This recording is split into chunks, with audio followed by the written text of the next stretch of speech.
En beauté 2024 partout. Donc finalement la vidéo était trop longue, j'ai décidé de la diviser en deux parties et on y va tout de suite. On va rester avec les personnalités et la beauté et là on va rester du côté français. Bien qu'elle ait fait un petit séjour aux États-Unis, elle est revenue en Europe. Il s'agit de Nabila, oui. Alors il faut savoir que Nabila, elle est connue bien évidemment pour son shampoing. T'es une fille, t'as pas de shampoing. Allô? Depuis 2018, Nabila a lancé Nabila Beauty qui est une marque de beauté avec notamment du maquillage. Alors déjà je tiens à dire que c'est quand même bien parce que la marque existe depuis maintenant presque 7 ans, ce qui est assez, je trouve, assez rare pour une personnalité issue de la télé-réalité, influenceuse, voilà, le truc pas très... Je suis assez impressionnée et je pense qu'elle aime vraiment ce qu'elle fait, donc c'est ce qui permet de tenir parce qu'on a vu des tas de personnalités, que ce soit Sananas Et j'ai pris la décision d'arrêter Autrera Beauty. ou Lolita, comme je vous disais, ont fait plus ou moins des marques blanches, on sait pas trop finalement si c'est sincère ou juste parce qu'il y avait un filon à prendre. En tout cas, Nabila Beauty existe depuis presque 7 ans maintenant. Et ce que j'ai beaucoup aimé cette année, je sais pas si vous l'avez vu, elle a fait une brève apparition sur ça, elle s'est pas épanchée longtemps, en tout cas moi je l'ai pas vu parler de long en large en travers, je la suis peut-être pas assez, mais c'est qu'elle a tout simplement sorti un parfum qui s'appelle Mimi, le diminutif de son fils Milan, et en fait sur son compte Instagram on voit qu'elle a quelques photos, quelques clichés partagés avec Milan, donc son aîné, celui qui l'a fait devenir maman, et le parfum. Alors voyez, le packaging du parfum, il est simple, il est aussi bien pour les enfants que pour les parents, et je trouve que Nabila, elle est vraiment en train de se faire une image qui lui va extrêmement bien et qui à mon avis est en train de payer. Alors déjà, je sais pas si vous vous rendez compte, mais on passe du allô téléphone à la mère de famille qui partage des moments intimes et très simples avec son fils, donc c'est très bien pour son image. Je pense aussi que faire ce genre de produit, un parfum pour enfants, mère-enfant, parent-enfant, ça lui permettra également de toucher une audience qui ne connaît pas forcément Nabila ou qui est un petit peu éloignée mais qui cherche quelque chose autour de la famille, de la jeune famille, parce que maintenant Nabila, elle a fait place à la jeune maman calme, posée, sage, qui s'occupe de ses fils, en même temps qui n'oublie pas son travail. On est très loin des phrases. Là, elle est vraiment en train de reshifter son image et ça lui va très bien. Donc moi, je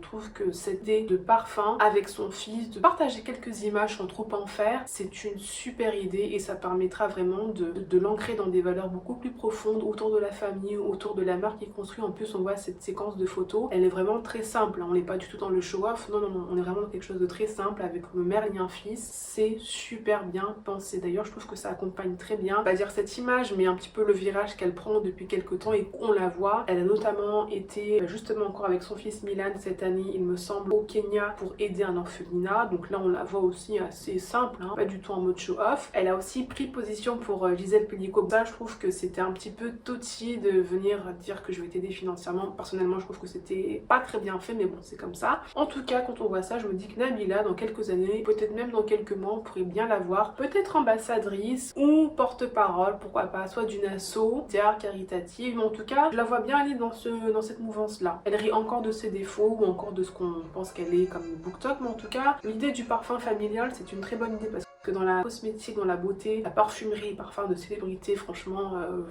Beyoncé, Britney Spears, Jessica Simpson, et même en France, c'est pas ouf, mais là, hôtel familial, très bien. Alors par contre, il y en a qui sont moins bien, et cette année, il y a deux sorties. Alors la première sortie, c'est tout simplement la presque fin de The Body Shop en France. Il faut savoir que l'entreprise, en tout cas la société qui était bien implantée en France, il me semble depuis les années 80, a tout simplement été mise en liquidation judiciaire en juillet 2024. Voilà, c'est la fin d'une histoire. Il reste toutefois 3 franchises en France, il me semble Besançon, Grenoble et je ne sais plus quelle est la dernière ville. Ce sont les 3 survivants de cette liquidation judiciaire. Alors pourquoi est-ce que c'est la fin de The Body Shop en France? Il y a énormément de facteurs, mais si vous ne connaissez pas Body Shop c'était dans les années 60, 80 jusqu'à à peu près 2000 une marque précurseuse parce que c'était vraiment une marque qui se revendiquait naturelle, respectueuse de la nature, sans ingrédients conventionnels et qui surtout avait fait le pari de prendre des ingrédients entre guillemets d'origine exotique, c'est-à-dire hors du continent européen, qui valorisait également les travailleurs et qui surtout était pionnière en termes de on ne teste pas sur les animaux. Pourquoi est-ce que Body Shop c'est la fin? Je pense qu'il y a plusieurs facteurs. Alors déjà, quand une société passe de fonds en fonds, se fait racheter, elle part très vite un petit peu de ses valeurs d'origine, que les envies des actionnaires, des dirigeants, des nouveaux dirigeants ne sont pas forcément les mêmes que ceux des fondateurs, donc qui sont notamment fait racheter dans les années 2000 par L'Oréal, et les valeurs sont quand même assez différentes. Il y a eu plusieurs achats par la suite. À côté de ça, les piliers fondateurs de The Body Shop finalement sont devenus entre guillemets un petit peu banal et inscrit dans la vie de tous les jours. Par exemple, il faut savoir que le non testé sur les animaux qui était assez avant-gardiste il y a quelques décennies est devenu entre guillemets la norme. Et c'est la norme puisque la réglementation européenne, notamment en termes de cosmétiques, interdit les tests sur les animaux. Donc finalement ce n'est plus un argument entre guillemets de vente. À côté de ça, les produits, les ingrédients, les matières premières qui étaient très exotiques, très encore peu visibles sur le marché, à savoir le karité, le beurre de cacao ou encore la mangue et l'aloe vera, finalement sont de plus en plus répandus, que vous voyez facilement un produit sans karité et sans aloe vera de plus en plus rare. En tout cas on en voit, donc ça déjà finalement l'offre de valeur de la marque finalement s'est fondue dans la masse, pose la même chose. À côté de ça, le changement d'année en année de fonds d'investissement et d'actionnaires fait que la marque perd, d'autant plus que les packaging rétrécissaient, le contenu rétrécissait mais pas le prix. Donc ça, je pense que ça a un peu sonné le glas de la marque. Et à côté de ça, vous avez l'émergence de marques comme la néerlandaise Ritual, vous avez Aromazone en France, vous avez Typology, The Ordinary, la beauty coréenne, la skincare beauty coréenne. Donc comment résister quand finalement on a des concurrents, eux ont des vraies propositions à l'instant T par rapport à nous. La deuxième sortie, et elle est un peu aussi triste, c'est tout simplement le club de fin pour le label et pour l'association Slow Cosmétique. Donc Slow Cosmétique, pas ce que vous connaissez le plus, mais pour les initiés, pour ceux qui s'intéressent à la cosmétique naturelle, vous en avez entendu parler car ça a été créé en 2013. Le mouvement Slow Cosmétique a été créé en 2013 par Julien Québec, qui est d'origine belge. Donc l'ONG est basée, il me semble, en Belgique, et en fait l'idée elle était très simple, c'est promouvoir simplement une cosmétique plus saine, plus authentique, aussi plus proche des producteurs, des artisans, et également on va dire exempt de tout perturbateur et ingrédients nocifs, mais également de greenwashing. Et donc ce mouvement s'est fait connaître d'année en année au point qu'il est devenu à la fois et une association qui permet de structurer le mouvement, lui donner des codes, faire des conférences, etc., des formations, et à côté de ça un label. Donc un label ça vous permet simplement d'être labellisé par l'organisme qui a sa propre grille de labellisation. Et nous avons eu la surprise cet été 2024 de voir un post sur les réseaux sociaux qui nous disait que c'était la fin et que le label et l'association allaient cesser à partir du 18 décembre 2024. Deux raisons ont été évoquées, à savoir presque le quart des adhérents de l'association ont fait faillite. Imaginez que vous avez 70 marques, 70 producteurs faillites dans les 2 années entre 2022 et 2024, sachant que vous en avez un peu plus de 300. C'est énorme en termes de revenus, en termes de développement, en termes de comment déjà aussi est-ce qu'on peut aider. Donc ça donne un tarif, parce que là c'est quand même un quart énorme, c'est pas un dixième, c'est un quart. Là l'association accuse aussi, on va dire, les médias de ne pas avoir assez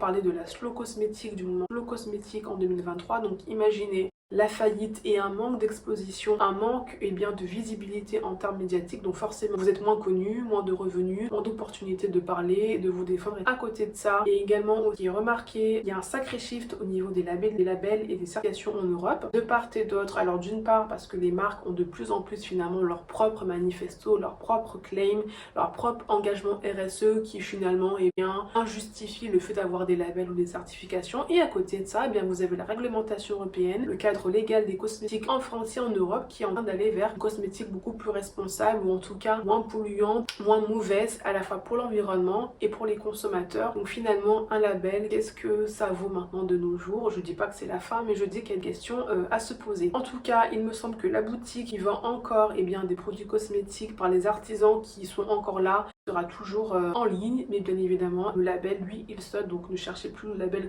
Slow Cosmétique, ça ne sert entre guillemets à rien. Pour terminer, nous arrivons sur le podium de la beauté 2024 et de 3 choses que j'ai particulièrement aimées. Alors je les mets un peu dans le désordre en même temps par mes ordres de préférence, pas forcément de préférence mais que j'ai trouvé vraiment très intéressant. Le numéro 3, ça concerne particulièrement la dermatologie des peaux foncées. Je ne sais pas si vous vous intéressez un petit peu à la dermatologie en France, mais en France il y a un professeur qui est alsacien et qui s'appelle tout simplement le professeur Antoine Mahé. Et monsieur Antoine Mahé a créé en 2022 le premier diplôme universitaire dédié à la médecine de la diversité.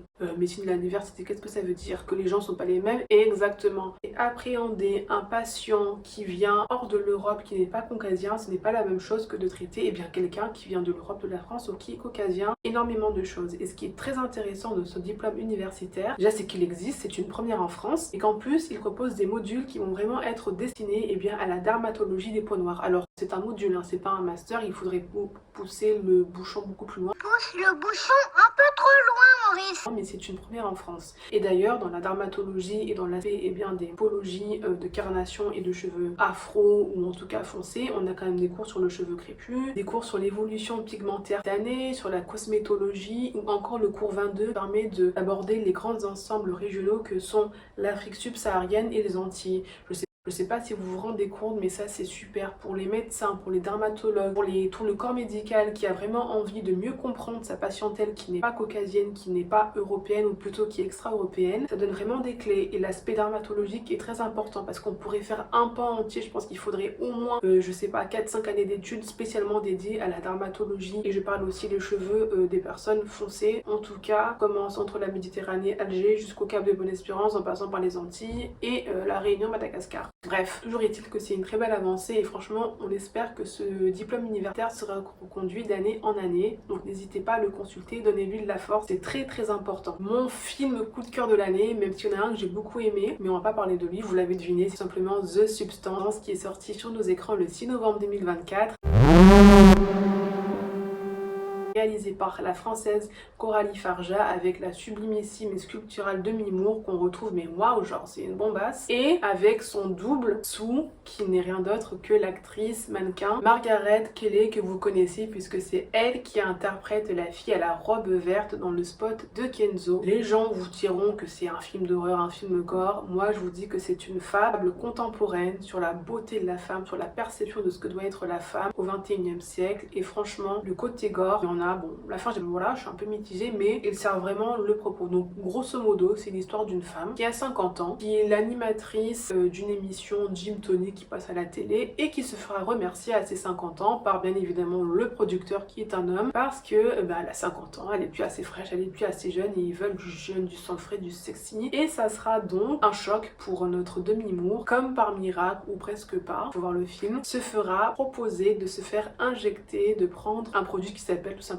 The Substance. The Substance, c'est ce qui vous permettra de devenir une meilleure version de vous-même. Et qu'est-ce qu'une meilleure version de vous-même pour une femme si ce n'est qu'être jeune, être mince, être sylphide, avoir moins de 30 ans et ne pas avoir de rides et les fesses extrêmement rebondies. Ben, c'est ce qui va se passer dans le film. Et vous allez voir cette alternance entre le personnage principal et son double jeune Sue, une semaine sur deux. Et bien évidemment, c'est trop résistant, c'est trop tentant. Pourquoi est-ce qu'on voudrait stopper ça, de rester plus jeune? Et c'est là que la machine s'enraye. En tout cas, ce film, bien évidemment qu'il est gore, il y a des scènes de sang, il y a des scènes de chair, hein, vraiment de chair, voilà, tout ce que je peux dire, mais je trouve que tout sert le propos et franchement quand j'ai vu ce film et à la fin je me suis dit mais en fait c'est vrai que ce film est gore dans la vie de tous les jours et je veux pas être là pour culpabiliser ou juger les personnes de manière impartiale, mais quand je vois, parce que moi j'habite la Côte d'Azur, quand je vois finalement des femmes et des hommes qui sont botoxés, on ne bouge plus, quand tu vois les pommettes extrêmement saillantes au point que les yeux ont l'air d'être enfoncés ou au contraire boursouflés, quand tu vois ces espèces de bajoux qui sont trop remontés, les tempes qui sont extrêmement liftées, mais moi je vais vous dire quelque chose, c'est effrayant. La substance c'est gore, mais la réalité de la chirurgie esthétique c'est que parfois c'est tout simplement effrayant et que ça fait peur. Moi j'ai déjà vu des personnes et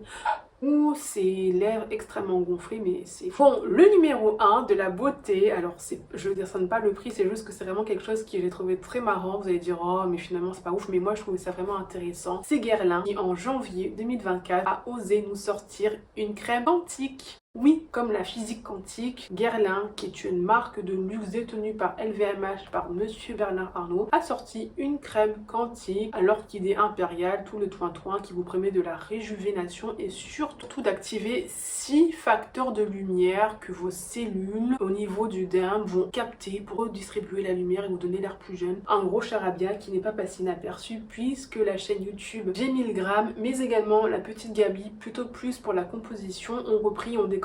Donc G1000 c'est un youtubeur qui a repris un petit allégation, qui a même sollicité des connaissances à lui scientifiques en fait, et tout le monde arrive sur le même point, c'est vraiment du bullshit marketing. Donc je trouvais ça assez fort qu'une marque de luxe ait osé aller dans des stratosphères aussi dingues pour vendre une crème anti-rides, en plus de son prix faramineux puisque le pot de crème de 50 ml est quand même vendu à 650 €. Il faut savoir donc qu'il y a eu 4 plaintes qui ont été déposées auprès de l'autorité de régulation de la publicité, donc bien évidemment Guerlain s'est fait retoquer. Et je parle d'allégations, il faut bien comprendre que les allégations en cosmétique, elles sont encadrées, on ne peut pas dire n'importe quoi. Et là ils ont vraiment pété les plombs. Je suis contente qu'il y ait eu ces plaintes et cette condamnation, simplement parce qu'il y a des marques beaucoup plus petites avec beaucoup moins de moyens qui font l'effort de proposer des produits qui ont des efficacités empiriques, alors en fonction de divers critères, de divers facteurs, sur des vraies spécificités, sur des vrais problèmes, sur des choses qui peuvent vraiment peiner, les peaux extra sèches, les peaux grasses, les taches de visage, visage, etc., des typologies, des spécificités comme le psoriasis et qui pour X raisons, comme c'est pas du médicament ou comme il n'y a pas assez de fonds, ne peuvent pas prétendre que c'est une crème anti-acné, anti-eczéma, etc. Et à côté de ça, t'as des grands qui n'ont rien à faire, qui vont dire bah allons-y, prenons les gens vraiment pour des cons. J'ai un con de classe mondiale ce soir. Dans leur imaginaire, voilà, essayons de les rassurer avec 2-3 mots scientifiques et un petit peu de New Age avec du quantique, aura, et ça va passer. Et je suis bien contente qu'en France, on soit assez des gendarmes, assez carrés et cadrés et qu'il y a quand même une petite justice qui se fait. Et vraiment, Guerlain, s'il vous plaît, ne restez que sur vos abeilles. C'est fou le commerce finalement, des fois le capitalisme, c'est juste vendre une crème extrêmement chère et pour essayer de la vendre le plus cher possible, tu vas raconter des tas de bêtises et prendre les gens vraiment pour des imbéciles. Affaire à suivre en tout cas, n'hésitez pas à vous abonner. 2025 c'est l'année de Renaissance Beauté, je n'en dis pas plus. Je vous dis à très vite, prenez soin de vous, bonne fête, c'était James.